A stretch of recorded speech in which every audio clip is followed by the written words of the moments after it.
Ngasisu mahawsagumna mayamgidamakta nungairaba punggaw-wari ama puduna lakjari.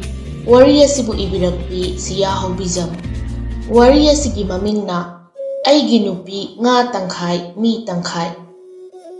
Thaina mamangay malemgi mafam amada piktak tawba Khoyumlen kauba khul ama lairami.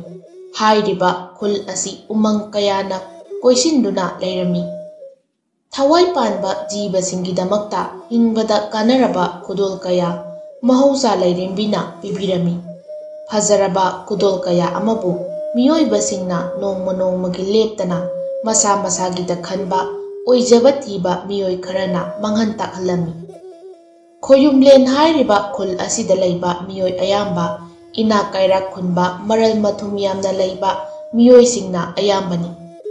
Adubu ina kairak khunba maral laiba miyamdugi maraktuda nongmagi suraga chara tanjaba lairabana pattatlaba miyoi kharasu lairami. Lairabana pattatlaba nongma-nongmagi afangba thabak suraga chara tanjaba miyoi sing aduda hanthana khanbibada natana hanthaba mityengsu yengbirami. Lairabasing adubu makoigi khongyagi upulgumna khali sokna samnabasu tawbiramdi. Khul aduda top-topa atay umangsingdagi ka hena chawba suklaba matik mayay chenba umang amasu lairami. Umang adugi manungda yamna ningtiraba pat amasu lairami. Pat asi yamna chawbasu oiramde yamna pikpasu oiramde. Pat asi tharo thambal tana marang kaina haurami. Umang aduda taibang miyoibasingna changba ngamnaramde. Maramdi khul adugi ahal lamansingna pat adugi manungda nga tangkhay mi tangkhay oibi nga nupi ama lay hainarami. Asitasu natana umang ado adugi matik songmana maram oiduna tamthiraba sa kaya amasu lay haiduna miyoibasingda changdanaba hairami. Boyay Khoyumlen hairiba khul asida layba yamna lairaba hanthaba thak amagi imungda poklami. Mama mapa animak leitraba magine haibada taibang pana sida kanasu leitraba nupa amani. Boyaygi sinfamdi nongmagi apang-apangba thabak subani migi ingkholgi leibak tawba khongban sengmani. Mabu hanthaba jatini haiduna miyoiba kana amatana sokna samnabide minok maisa marak asida wana sururaga talaga mabuk thannaba hotnajaribani. Nongma boyayna Tomalgi yumgi maningda layba khongbal ama senglami. Tomal inak kairak khunba lawyam chaba minungsi laytaba lairababu karisu laytana khanba miyoini. Boyayna asum khongban senglingay tanjaduda Tomal ado maninglomda thoraktuna asumna hairai. Hay boyay, nanggidubu loigidaba kayam watlige? Madu hek loibaga mamanggi ingkol ado adu khara mukta tawthoklaga laibak ado khara thugairam. Aidi thabak ama chathokadore thenglakan horen nangi thabak subagi kusumal ado ichanupidagi lauro mangonda sinaramabani. Maduda boyayna asumna khumlai. Mama, aigi kusumaldo cheng oina laujage. Horel nungdang thongaga chanaba cheng laihaude. Tomalna hoi hoi nangna apambado adum lauro. Cheng laugesu lauro sel oina laugesu lauro. Asi hairamlaga Tomaldo thabak chatkre. Phana kuina thabak asum surakpana suriba thabakto tangkhay henjillakle. Nungsasu yamna kanna sarami. Boyaygi mayumdagi pujarakpa ising thaknaba adusu loithokre. Ising khawrangbanasu loiri khawgamnare. Boyay mamanglomda laktuna yum manungda layriba mi tananaba mapandagi kaurai. Oh mi leibro, mi leibro. Asumna hanjin-hanjinna kaurami. Aina kauribasibu tadrabazatla natraga tasinadribra khangdreda. Amuk khara kanna, oh mi leibro. Asum haina hanjin-hanjin kaurami. Tanjaduda Tomalgi machanupi sanari saktibi khonjel yakpiduna thoklaklaga. Kaino aduk kanna kaurido thabak subado adum tumina suba yadro. Boyayna ichal aigi yumdagi purakpa ising thaknabado loithokre ising khara lauge haiduna kaubani. Sanarayna, "Kari? Ichal kaina iche kau. Nangdi aigi makhagi angangi. Iche kau haisini. Lairam ising lauthoge." Asi hairaga Sanaraydo imungda changkirami. Boyaina, "Sakta makna kwak amubi hek mali. Fajabagasu sari. Masak khuthi asiga iche kau kaina hanbana aina uda kai halamgani." Asumna Boyaido matomta sonjai. Sanaray ising puthoraktuna mapanda thoklai aduga hairei, "Se isingse sida leiri." Asi haiduna urakliba isingi patra ado makhada thammi. Boyaina, "Yam nungaijare ichal." Sanarayna, "Iche kau hairaga ichal amuk hairine."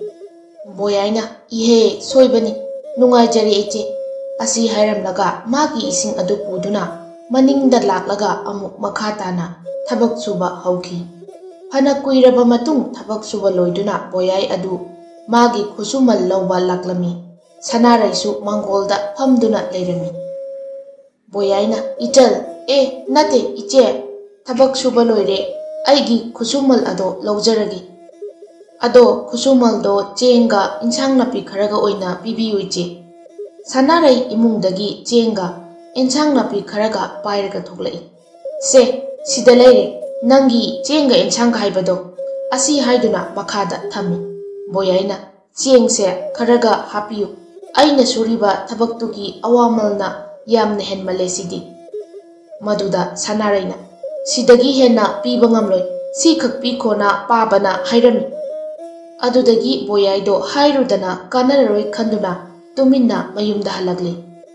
Mayum yauduna iru maithajaba loiduna chak ising thongduna loiraga charaga tumkhri. Mathangi ayukni Boyaina tumba hogolakpada khunja mayam ado irang langnarami. Khul aduda laiba sel paiba miyoi khara changba yade hainaba umang aduda sa tanba changlubada sawom amana miyoi ama khotpadagi asokpa miyoi ado puthorakpagi mayam langba oirami. Sokliba miyoi ado asokpana henmanbana thawai manglami. Adudagi khul adugi sel paiba napal chawba miyoising ado amatta oina umang adubu mangnabagi thaurang kaya khanarami.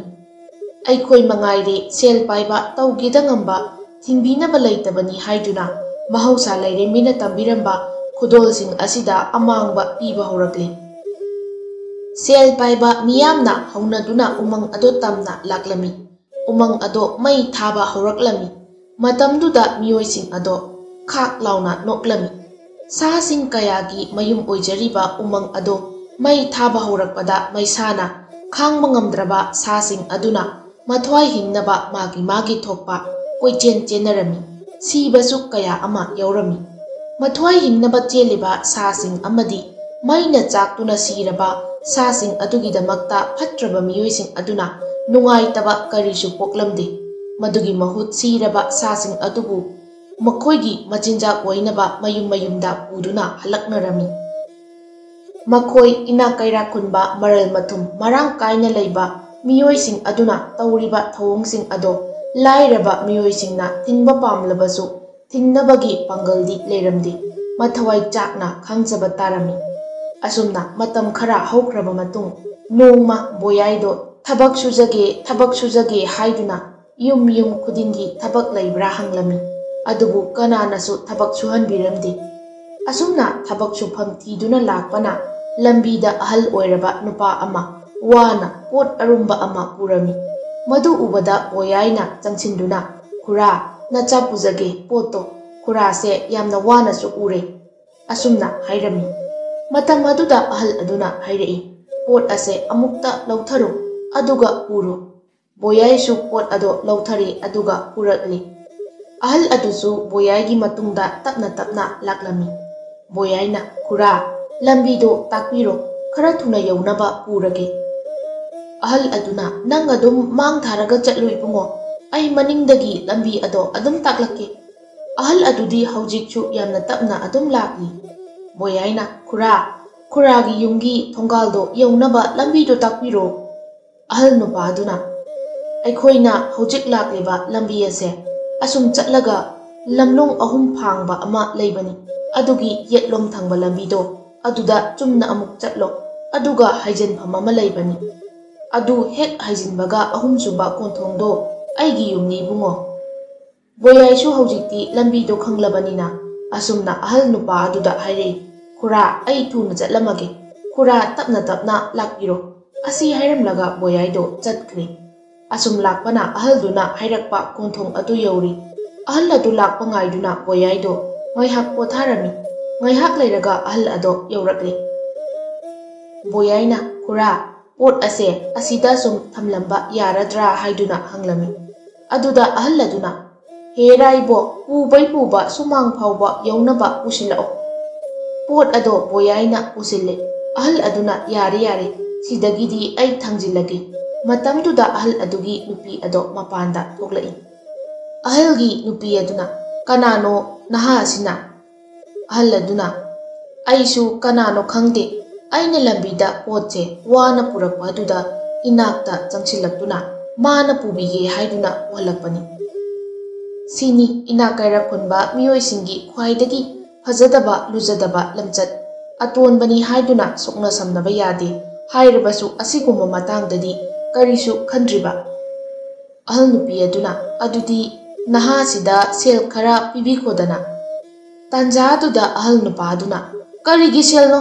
ꯆꯥꯅꯕ ꯈꯔ ꯑꯣꯏꯅ ꯄꯤꯕꯤꯈꯣ꯫ ꯑꯩꯅ ꯃꯉꯣꯟꯗ ꯄꯨꯕꯤꯌꯨ ꯍꯥꯏꯔꯨꯕꯁꯨ ꯅꯠꯇꯦ, ꯃꯥꯅ ꯄꯨꯖꯒꯦ ꯍꯥꯏꯖꯕꯅꯤ꯫ ꯑꯁꯨꯝꯅ ꯍꯥꯏꯔꯛꯏ꯫ ꯑꯗꯨꯛ ꯋꯥꯅ ꯉꯝꯕꯣꯏ ꯉꯝꯗꯕꯣꯏ ꯇꯧꯗꯨꯅ ꯄꯨꯕꯗꯣ ꯅꯨꯡꯉꯥꯏꯇꯗꯅ ꯃꯇꯦꯡ ꯄꯥꯡꯕꯤꯔꯒ ꯃꯌꯨꯝ ꯌꯧꯔꯛꯂꯕ ꯀꯥꯟꯗꯗꯤ ꯀꯔꯤꯁꯨ ꯑꯣꯏꯅ ꯈꯟꯕꯤꯈꯤꯗ꯭ꯔꯦ ꯍꯥꯏꯗꯨꯅ ꯕꯣꯌꯥꯏꯗꯣ ꯃꯕꯨꯛꯅꯤꯡꯗ ꯍꯥꯏꯖꯔꯝꯃꯤ꯫ ꯑꯍꯜ ꯅꯨꯄꯤ ꯑꯗꯨꯅ ꯆꯥꯅꯕ ꯈꯔ ꯄꯨꯊꯣꯔꯛꯏ꯫ ꯑꯗꯨꯒ ꯕꯣꯌꯥꯏꯗ ꯄꯤꯔꯛꯏ꯫ ꯁꯦꯁꯦ ꯏꯕꯨꯡꯉꯣ, ꯑꯁꯤ ꯍꯥꯏꯗꯨꯅ ꯁꯦꯜ ꯈꯔꯁꯨ ꯄꯤꯔꯛꯏ꯫ ꯑꯗꯨꯗꯒꯤ ꯕꯣꯌꯥꯏꯗꯣ ꯌꯨꯝ ꯑꯗꯨꯗꯒꯤ ꯊꯣꯔꯛꯇꯨꯅ ꯃꯌꯨꯝ ꯇꯥꯟꯅ ꯍꯜꯂꯛꯂꯝꯃꯤ꯫ ꯅꯣꯡꯃꯒꯤ ꯅꯨꯃꯤꯠꯅꯤ꯫ ꯐꯠꯇ꯭ꯔꯕ ꯃꯤꯑꯣꯏꯁꯤꯡꯅ ꯃꯩ ꯊꯥꯗꯣꯛꯈ꯭ꯔꯕ ꯎꯃꯪ ꯑꯗꯨꯗꯒꯤ ꯀꯔꯤꯒꯨꯝꯕ ꯃꯈꯣꯜ ꯑꯃ ꯇꯥꯔꯛꯂꯝꯃꯤ꯫ ꯈꯨꯜ ꯑꯗꯨꯗ ꯂꯩꯕ ꯃꯤꯑꯣꯏ ꯄꯨꯝꯕ ꯉꯛꯅꯔꯝꯃꯤ, ꯃꯔꯝꯗꯤ ꯃꯃꯥꯡꯗ ꯑꯗꯨꯒꯨꯝꯕ ꯃꯈꯣꯜ ꯑꯗꯣ ꯑꯃꯨꯛꯇ ꯇꯥꯈꯤꯗ꯭ꯔꯤꯕꯅꯤ꯫ ꯎꯃꯪ ꯑꯗꯨꯗ ꯂꯩꯕ ꯃꯇꯤꯛ ꯃꯌꯥꯏ ꯆꯦꯜꯂꯕꯤ ꯉꯥ ꯇꯪꯈꯥꯏ ꯃꯤ ꯇꯪꯈꯥꯏ ꯅꯨꯄꯤ ꯑꯗꯨꯅ ꯊꯃꯣꯏ ꯁꯣꯛꯅ ꯇꯦꯡꯊꯥꯕꯒꯤ ꯃꯈꯣꯜꯅꯤ ꯈꯨꯟꯖꯥ ꯃꯌꯥꯝ ꯑꯗꯨꯅ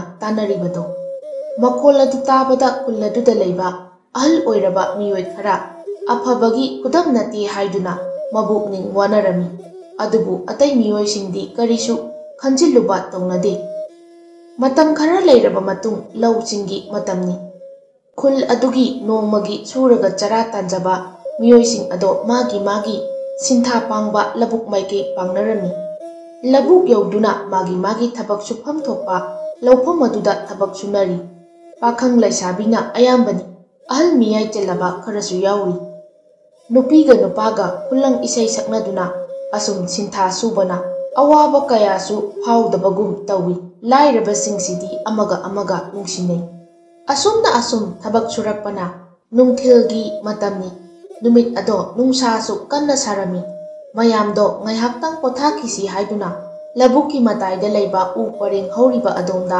ꯄꯣꯊꯥꯕ ꯆꯪꯅꯔꯛꯏ꯫ ꯃꯈꯣꯏꯁꯤꯡ ꯑꯗꯣ ꯄꯣꯊꯥꯔꯤꯉꯩ ꯅꯨꯄꯤꯁꯤꯡꯅ ꯍꯩ ꯃꯦꯠꯂꯛꯏ, ꯑꯗꯨꯒ ꯃꯌꯥꯝ ꯑꯗꯣ ꯄꯨꯟꯅ ꯆꯥꯃꯤꯟꯅꯩ꯫ ꯅꯨꯃꯤꯠ ꯈꯔ ꯅꯦꯝꯊꯔꯦ꯫ ꯃꯍꯩ ꯊꯕꯛ ꯁꯨꯕ ꯑꯃꯨꯛ ꯍꯧꯅꯔꯛꯂꯦ꯫ ꯅꯨꯃꯤꯠꯁꯨ ꯃꯌꯨꯝ ꯆꯪꯈ꯭ꯔꯦ꯫ ꯂꯧꯕꯨꯛꯇ ꯊꯕꯛ ꯁꯨꯔꯝꯕ ꯀꯌꯥꯁꯨ ꯃꯌꯨꯝ ꯃꯥꯏꯀꯩ ꯄꯥꯡꯅꯈ꯭ꯔꯦ꯫ ꯑꯁꯨꯝ ꯍꯧꯈꯤꯕꯅ ꯃꯇꯝ ꯈꯔꯒꯤ ꯃꯇꯨꯡ ꯂꯧ ꯂꯣꯛꯄ ꯌꯥꯕꯒꯤ ꯃꯇꯥꯡ ꯌꯧꯔꯦ꯫ ꯏꯅꯥꯛ ꯀꯩꯔꯥꯛ ꯈꯨꯟꯕ ꯃꯤꯑꯣꯏꯁꯤꯡꯗꯤ ꯂꯧꯔꯣꯛ ꯄꯟꯊꯥ ꯌꯧꯔꯛꯄꯅ ꯍꯔꯥꯎ ꯃꯊꯣꯏ ꯀꯥꯟꯅꯔꯤ꯫ ꯂꯥꯏꯔꯕꯁꯤꯡꯅ ꯃꯈꯣꯏꯒꯤ ꯆꯍꯤꯒꯤ ꯆꯥꯅꯕꯒꯤꯗꯃꯛꯇ ꯑꯔꯩꯕ ꯄꯥꯡꯒꯜ ꯄꯨꯊꯣꯛꯇꯨꯅ ꯋꯥꯅ ꯊꯕꯛ ꯁꯨꯔꯤ꯫ ꯁꯨꯔꯤꯕ ꯑꯗꯨꯒꯤ ꯑꯋꯥꯃꯜꯗꯤ ꯈꯖꯤꯛ ꯈꯛꯇꯅꯤ꯫ ꯅꯣꯡꯃꯒꯤ ꯅꯨꯃꯤꯠꯇ ꯕꯣꯌꯥꯏꯗꯣ ꯌꯨꯝ ꯑꯃꯗ ꯁꯤꯡ ꯃꯌꯥꯝ ꯑꯃ ꯈꯥꯏꯗꯨꯅ ꯂꯩꯔꯝꯃꯤ꯫ ꯁꯤꯡ ꯃꯌꯥꯝ ꯑꯗꯣ ꯈꯥꯏꯕ ꯂꯣꯏꯔꯗꯨꯅ ꯌꯨꯝꯕꯨ ꯅꯨꯄꯤ ꯑꯗꯨꯗ ꯕꯣꯌꯥꯏꯅ "ꯏꯇꯩꯃ, ꯁꯤꯡ ꯈꯥꯏꯕ ꯂꯣꯏꯔꯦ, ꯑꯩꯒꯤ ꯈꯨꯁꯨꯃꯜꯗꯣ ꯄꯤꯕꯤꯔꯣ" ꯑꯁꯤ ꯍꯥꯏꯗꯨꯅ ꯍꯥꯏꯔꯝꯃꯤ꯫ ꯌꯨꯝꯕꯨ ꯅꯨꯄꯤ ꯑꯗꯨꯅ ꯅꯪꯒꯤ ꯈꯨꯁꯨꯃꯜꯗꯣ ꯂꯧꯊꯣꯛꯂꯨꯒꯦ ꯍꯥꯏꯅ ꯍꯥꯏꯔꯝꯂꯒ ꯏꯃꯨꯡꯗ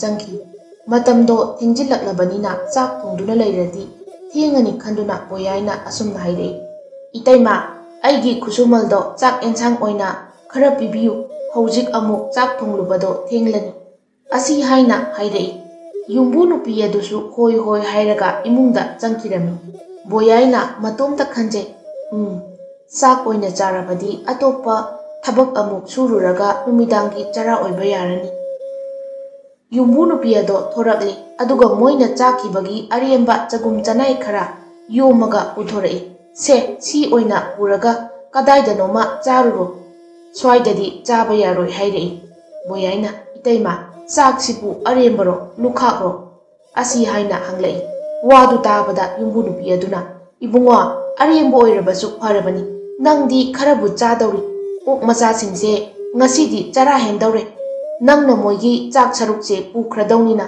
ꯋꯥꯗꯨ ꯇꯥꯕꯗ ꯕꯣꯌꯥꯏ ꯇꯨꯃꯤꯟꯅ ꯊꯣꯛꯂꯛꯂꯤ꯫ ꯆꯔꯥ ꯍꯦꯟꯒꯗꯕꯒꯤ ꯁꯔꯨꯛ ꯃꯁꯤ ꯆꯥꯔꯒ ꯊꯕꯛ ꯑꯇꯣꯞꯄ ꯁꯨꯔꯨꯕꯅ ꯐꯔꯅꯤ ꯍꯥꯏꯗꯨꯅ ꯂꯥꯛꯂꯒ ꯂꯝꯍꯥꯡꯒꯤ ꯎꯈꯣꯡ ꯑꯃꯗ ꯐꯝꯗꯨꯅ ꯆꯥꯛ ꯑꯗꯣ ꯆꯥꯒꯦ ꯇꯧꯔꯤꯉꯩ ꯀꯗꯣꯝꯗꯒꯤꯅꯣ ꯁꯣꯜꯂꯕ ꯍꯨꯏ ꯃꯆꯥ ꯑꯃ ꯆꯪꯂꯛꯏ ꯑꯗꯨꯒ ꯆꯥꯅꯕ ꯑꯗꯨꯗ ꯃꯨꯟꯅ ꯌꯦꯡꯗꯨꯅ ꯂꯩꯔꯝꯃꯤ꯫ ꯍꯨꯏ ꯃꯆꯥ ꯑꯗꯨꯒꯤ ꯑꯔꯥꯝꯕ ꯃꯇꯧꯗꯨ ꯎꯕꯗ ꯅꯨꯡꯉꯥꯏꯇꯗꯅ ꯕꯣꯌꯥꯏꯅ ꯃꯥꯅ ꯆꯥꯒꯦꯅ ꯄꯨꯔꯛꯄ ꯆꯥꯛ ꯃꯇꯨꯝ ꯑꯗꯣ ꯄꯤꯖꯕꯤꯔꯝꯃꯤ꯫ ꯍꯨꯏ ꯑꯗꯨꯁꯨ ꯌꯥꯝꯅ ꯊꯨꯅ ꯂꯣꯏꯅ ꯆꯥꯊꯣꯛꯈꯤ꯫ ꯕꯣꯌꯥꯏꯁꯨ ꯏꯁꯤꯡ ꯑꯗꯣ ꯃꯕꯨꯛ ꯊꯟꯅꯕ ꯊꯛꯆꯤꯜꯂꯤ꯫ ꯇꯥꯟꯖꯥꯗꯨꯗ ꯑꯇꯤꯌꯥꯁꯨ ꯅꯣꯡꯅ ꯃꯪꯁꯤꯜꯂꯛꯂꯝꯃꯤ꯫ ꯊꯕꯛ ꯁꯨꯕ ꯌꯥꯔꯔꯣꯏ ꯈꯜꯂꯗꯨꯅ ꯕꯣꯌꯥꯏꯁꯨ ꯃꯌꯨꯝ ꯌꯧꯅꯕ ꯊꯨꯅ ꯌꯥꯡꯅ ꯆꯦꯟꯆꯠ ꯆꯠꯂꯤ꯫ ꯍꯨꯏ ꯃꯆꯥ ꯑꯗꯨꯁꯨ ꯕꯣꯌꯥꯏꯒꯤ ꯃꯇꯨꯡꯗ ꯑꯗꯨꯝ ꯏꯟꯅꯔꯛꯏ꯫ ꯅꯣꯡ ꯑꯗꯨꯁꯨ ꯌꯥꯝꯅ ꯀꯟꯅ ꯑꯈꯥꯛ ꯑꯔꯥꯎ ꯀꯌꯥꯒ ꯂꯣꯏꯅꯅ ꯇꯥꯔꯛꯈꯤ꯫ ꯂꯧ ꯂꯣꯛꯑꯅꯤ ꯍꯥꯏꯅ ꯍꯔꯥꯎꯔꯝꯕ ꯃꯕꯨꯛ ꯐꯠꯇꯕ ꯃꯤꯅꯨꯡꯁꯤ ꯂꯩꯇꯕ ꯏꯅꯥꯛ ꯈꯨꯟꯕ ꯃꯌꯥꯝ ꯑꯗꯣ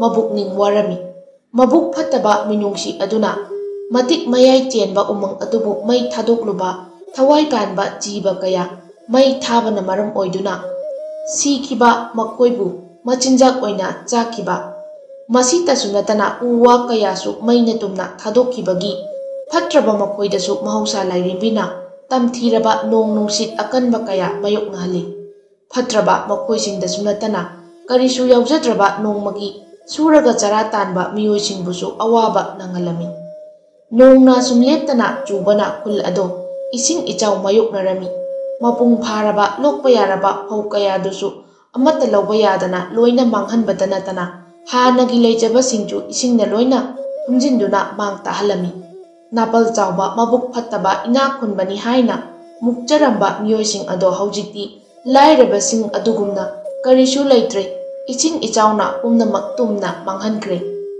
ꯈꯨꯜ ꯑꯗꯨꯗ ꯂꯩꯕ ꯌꯨꯝ ꯄꯨꯝꯅꯃꯛ ꯏꯁꯤꯡꯅ ꯊꯨꯝꯖꯟꯈꯤꯕꯅ ꯑꯃꯠꯇ ꯃꯁꯛ ꯎꯈꯤꯗ꯭ꯔꯦ꯫ ꯃꯈꯣꯏ ꯃꯁꯦꯜ ꯃꯊ꯭ꯋꯥꯏ ꯍꯤꯡꯅꯕ ꯀꯣꯏꯆꯦꯟ ꯆꯦꯜꯂꯝꯃꯤ꯫ ꯃꯇꯝ ꯑꯃꯗ ꯎꯃꯪꯒꯤ ꯁꯥꯁꯤꯡꯅ ꯃꯩꯒꯤ ꯃꯩꯁꯥꯅ ꯈꯥꯡꯕ ꯉꯝꯗ꯭ꯔꯗꯨꯅ ꯃꯊ꯭ꯋꯥꯏ ꯍꯤꯡꯅꯕ ꯆꯦꯟꯕ ꯃꯇꯝꯗ ꯐꯠꯇ꯭ꯔꯕ ꯃꯤꯑꯣꯏꯁꯤꯡꯅ ꯈꯥꯛꯅ ꯈꯥꯛꯅ ꯅꯣꯛꯈꯤꯕ ꯑꯃꯗꯤ ꯎ ꯋꯥ ꯀꯌꯥꯕꯨ ꯃꯩꯅ ꯇꯨꯝꯅ ꯊꯥꯈꯤꯕ꯫ ꯍꯧꯖꯤꯛꯅ ꯐꯠꯇ꯭ꯔꯕ ꯇꯥꯏꯕꯪ ꯃꯤꯑꯣꯏꯕꯁꯤꯡꯇꯁꯨ ꯅꯠꯇꯅ ꯀꯔꯤꯁꯨ ꯈꯪꯖꯗ꯭ꯔꯕ ꯀꯌꯥꯕꯨꯁꯨ ꯏꯁꯤꯡ ꯏꯆꯥꯎꯅ ꯀꯣꯏꯆꯦꯟ ꯆꯦꯟꯅꯔꯤ꯫ ꯃꯁꯤꯅꯤ ꯐꯠꯇꯕ ꯇꯧꯔꯨꯕꯒꯤ ꯃꯍꯩꯗꯤ ꯐꯠꯇꯕ ꯐꯣꯜ ꯐꯪꯏ ꯍꯥꯏꯕꯁꯦ꯫ ꯑꯁꯨꯝ ꯍꯧꯈꯤꯕꯅ ꯍꯧꯖꯤꯛꯇꯤ ꯈꯨꯜ ꯑꯗꯣ ꯏꯁꯤꯡ ꯆꯥꯎꯕ ꯐꯗꯨꯅ ꯃꯌꯨꯝ ꯃꯌꯨꯝ ꯆꯪꯅꯔꯛꯄꯗ ꯃꯈꯣꯏꯒꯤꯅꯤ ꯍꯥꯏꯕꯗ ꯀꯔꯤꯁꯨ ꯂꯩꯔꯝꯗ꯭ꯔꯦ꯫ ꯏꯅꯥꯛ ꯈꯨꯟꯕ ꯂꯥꯏꯔꯕ ꯑꯅꯤꯒꯤ ꯈꯦꯠꯅꯕ ꯀꯔꯤꯁꯨ ꯂꯩꯇ꯭ꯔꯦ꯫ ꯑꯗꯨꯕꯨ ꯐꯠꯇꯕ ꯍꯥꯏꯕꯁꯤꯗꯤ ꯑꯗꯨꯃꯛ ꯐꯠꯇꯦ꯫ ꯃꯈꯣꯏꯒꯤ ꯅꯥꯄꯜꯗꯨꯅ ꯃꯔꯝ ꯑꯣꯏꯗꯨꯅ ꯃꯈꯣꯏꯒꯤ ꯃꯐꯝꯗ ꯀꯔꯤꯁꯨ ꯀꯥꯟꯅꯕ ꯂꯩꯔꯝꯗꯦ꯫ ꯃꯇꯝꯅ ꯑꯁꯨꯝ ꯍꯧꯈꯤꯕꯅ ꯍꯥꯟꯅꯒꯤ ꯃꯇꯧꯒꯨꯝ ꯃꯌꯨꯝ ꯃꯀꯩ ꯁꯥꯗꯨꯅ ꯑꯃꯨꯛ ꯅꯧꯅ ꯈꯨꯟꯗꯥꯕ ꯍꯧꯔꯛꯂꯦ꯫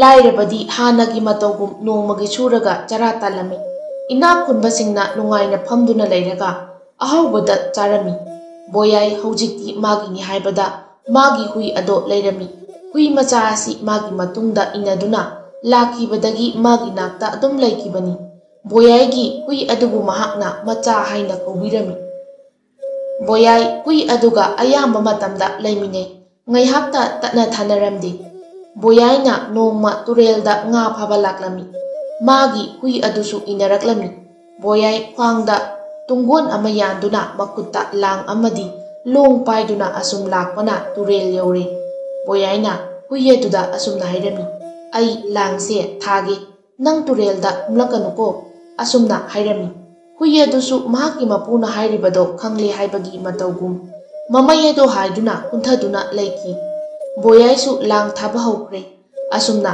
ꯂꯥꯡ ꯑꯗꯣ ꯑꯁꯨꯝ ꯊꯥꯔꯛꯄꯅ ꯀꯔꯤꯅꯣ ꯈꯪꯗꯕ ꯑꯃ ꯇꯨꯔꯦꯜ ꯃꯅꯨꯡ ꯑꯗꯨꯗ ꯃꯈꯣꯡꯅ ꯍꯦꯛ ꯊꯦꯡꯉꯨꯔꯦ꯫ ꯄꯣꯠ ꯑꯗꯨꯕꯨ ꯀꯔꯤꯅꯣ ꯍꯥꯏꯗꯨꯅ ꯏꯁꯤꯡꯗ ꯏꯔꯨꯞꯇꯨꯅ ꯂꯧꯈꯠꯂꯛꯄꯗ ꯆꯐꯨ ꯑꯃ ꯑꯣꯏꯔꯝꯃꯤ꯫ ꯆꯐꯨ ꯑꯗꯨꯕꯨ ꯃꯥꯅ ꯇꯨꯔꯦꯜ ꯃꯄꯥꯟꯗ ꯄꯨꯁꯤꯟꯗꯨꯅ ꯊꯝꯂꯝꯃꯤ, ꯃꯊꯛꯇꯗꯤ ꯄꯨꯈꯠꯂꯝꯗ꯭ꯔꯤ꯫ ꯑꯁꯨꯝꯅ ꯑꯃꯨꯛ ꯂꯥꯡ ꯊꯥꯕꯗꯨ ꯃꯈꯥ ꯇꯥꯅ ꯊꯥꯔꯝꯃꯤ꯫ ꯂꯥꯡ ꯊꯥꯕ ꯂꯣꯏꯔꯗꯨꯅ ꯑꯃꯨꯛ ꯊꯣꯔꯛꯂꯕ ꯃꯇꯨꯡ Boyai chapu ado amuk ningsinglabasu lawkhatlamdi.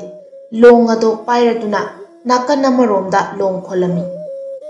Nga phanayamna pharami asum khonduna leiringai magi hui macha adusu boyai gi manaktuda sum leirambadagi ising ado thenbana nga chenba ubada isingda phan chongtharaktuna nga sing ado koitan tankhai ising ado pumnai neirami. Adudagi boyai do nga su phanayame tuklagi haiduna nga hapa tungoldo leiraida kakhallaktuna thanamlaga magi hui aduga isingda amuk sanarami. Hui adusu adumna sanabaduda yamna haraujai. Ngaihak sanaraba matung mayumda halaklami aduga mana pharakpa nga sing ado khara yonduna khara khaklaga chengwalaga mayumda halaklami. Numidang boyaina chak thonglingai manaktuda hui adusu kunduna manakta lei. Asumna chak thongna thongna ngasaigi mana pairamba ising manungdagi thengnaba saphudo khangning ningsinglai. Adubu hayeng chatpada soidana yenglagi haiduna wakhalda khanjarami.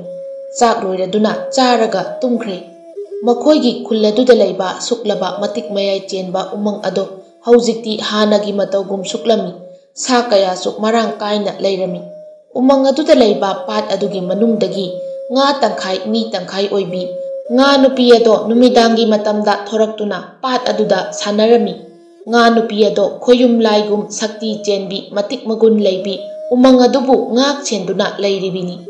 Nongale boyai yamna nungaina tumli. Magi hui machana kanna kanna khongli.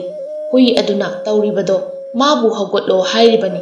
Sum khongambadagi mathakta kakhatuna mamaida marai aduna lekpadagi boyai mikap thoklakli. Aduga magi hui ado kolaga asumna hairami. Aigi machanungsibiya hawgalage se asi haiduna nungsina mamaida nanbi aduga boyai do hawgatkre. Boyai ngarang mana tharamba langdu kaiba turelda magi hui kapunna laklami. Turel yaure lang sum kaiba horaklami. Magi langduda phajaraba nga achauba ama yaurami. Boyai yamna haraurami. Nga ado amuk lokthokhtuna lang ado hanagumna amuk thaduna thamlami.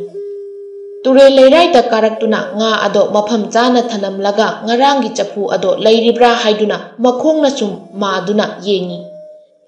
Ngarangi mafamduda chapu ado leiramde.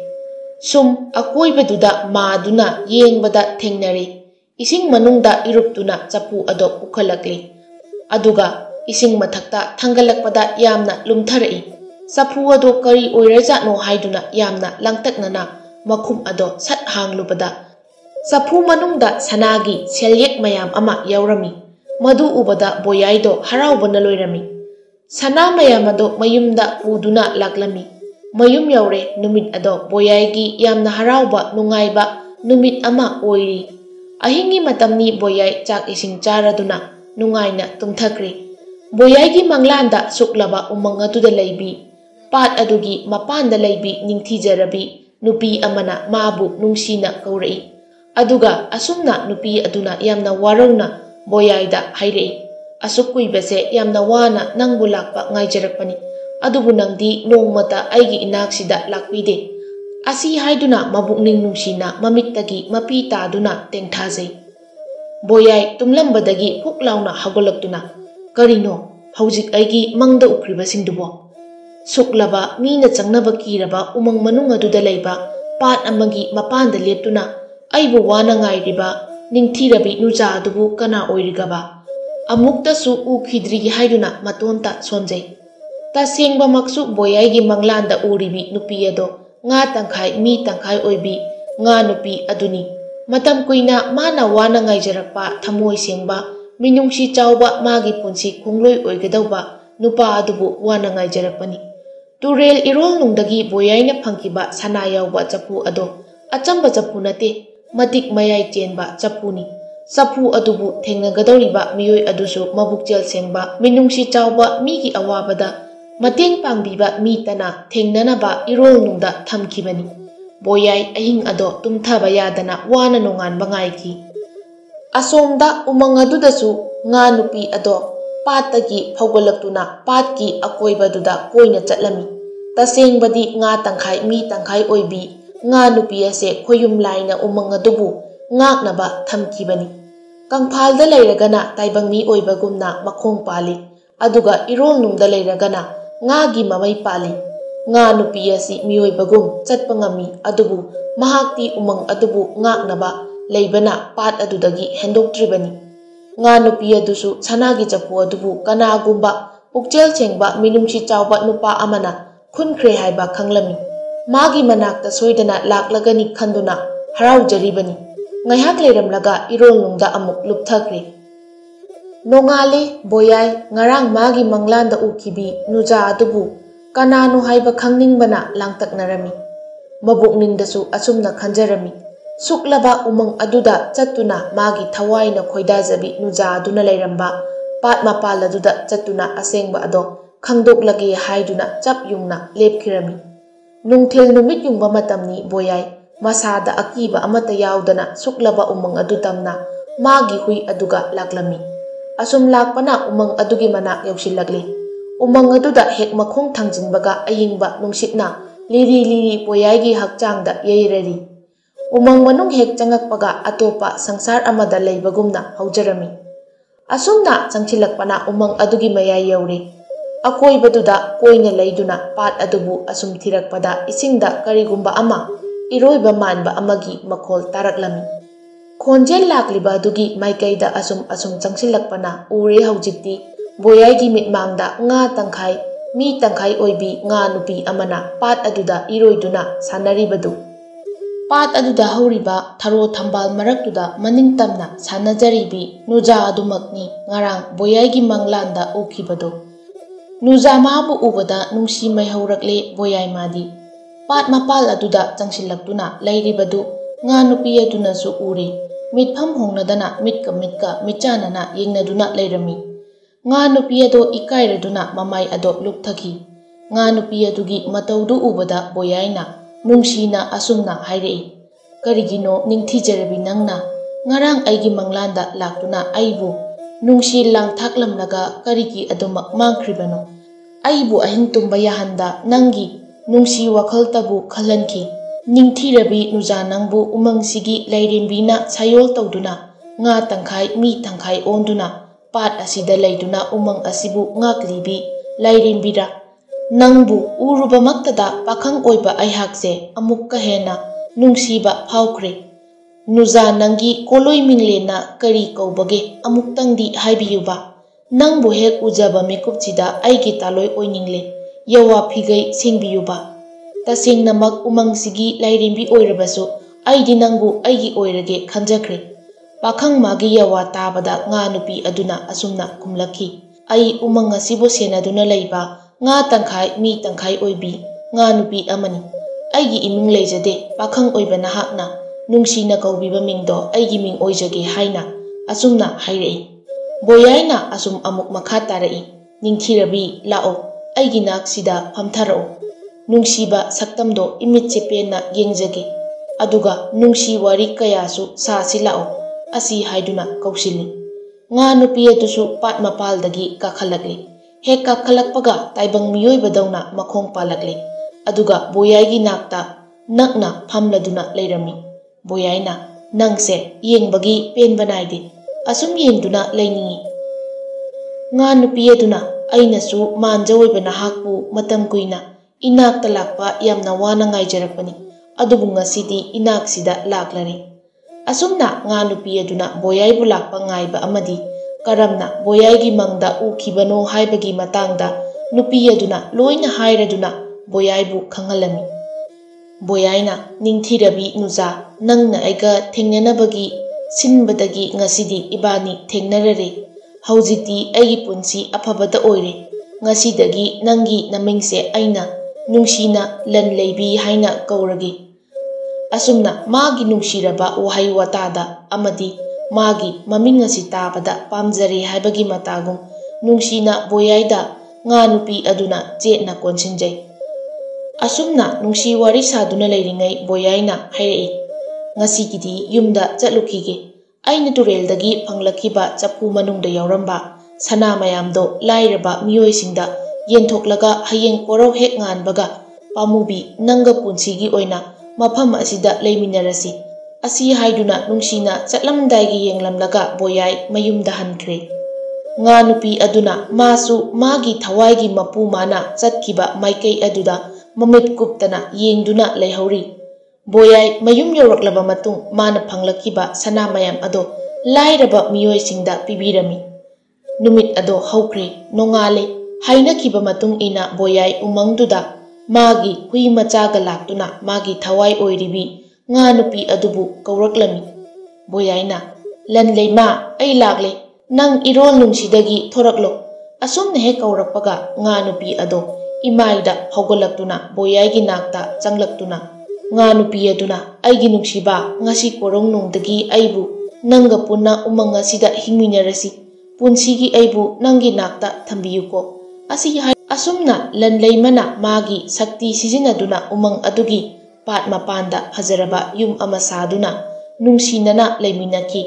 Matam khara lairaba matung lanleima amadi boyai makhoi ani gi nungsiraba machanupi ama phangjaduna makhoi ani nungsiraba machagi matau yengjaduna umang adubu ngaktuna nungaina pankirami.